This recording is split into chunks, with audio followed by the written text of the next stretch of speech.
നമസ്കാരം. പ്രശസ്ത സൈഫോളജിസ്റ്റും മാധ്യമപ്രവർത്തകനുമായ പ്രദീപ് ഭണ്ഡാരി സി ന്യൂസിൽ നിന്നും രാജിവെച്ചിരിക്കുകയാണ്.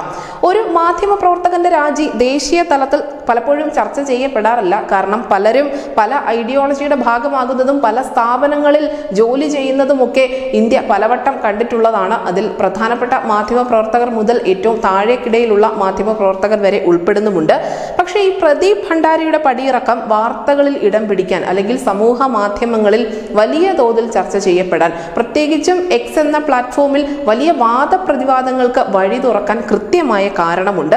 കാരണം പ്രധാനമന്ത്രി നരേന്ദ്രമോദി, കേന്ദ്ര ആഭ്യന്തരമന്ത്രി അമിത്ഷാ, ഉത്തർപ്രദേശിലെ മുഖ്യമന്ത്രിയായ യോഗി ആദിത്യനാഥ് എന്നിവരുടെ പ്രസംഗങ്ങൾക്ക് സി ന്യൂസ് വിലക്ക് ഏർപ്പെടുത്തിയതിനെ തുടർന്നാണ് ഭണ്ഡാരിയുടെ പടിയിറക്കം എന്നാണ് സമൂഹ മാധ്യമങ്ങളിൽ ഉയർന്നു വന്നുകൊണ്ടിരിക്കുന്ന ഒരു പ്രധാനപ്പെട്ട വിമർശനം.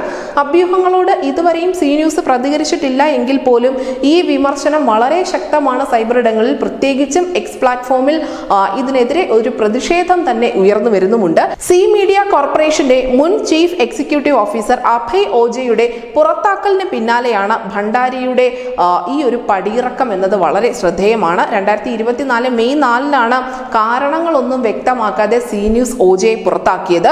താൽത്തോ കെ, അതിനോടൊപ്പം ആപ്ക സവാൽ, 24 കി സർക്കാർ എന്നീ ജനപ്രിയ വാർത്താ പരിപാടികളുടെ മുഖമായിരുന്നു ഇപ്പോൾ സി ന്യൂസിൽ നിന്നും രാജിവെച്ച് പുറത്തിറങ്ങിയിരിക്കുന്ന പ്രദീപ് ഭണ്ഡാരി.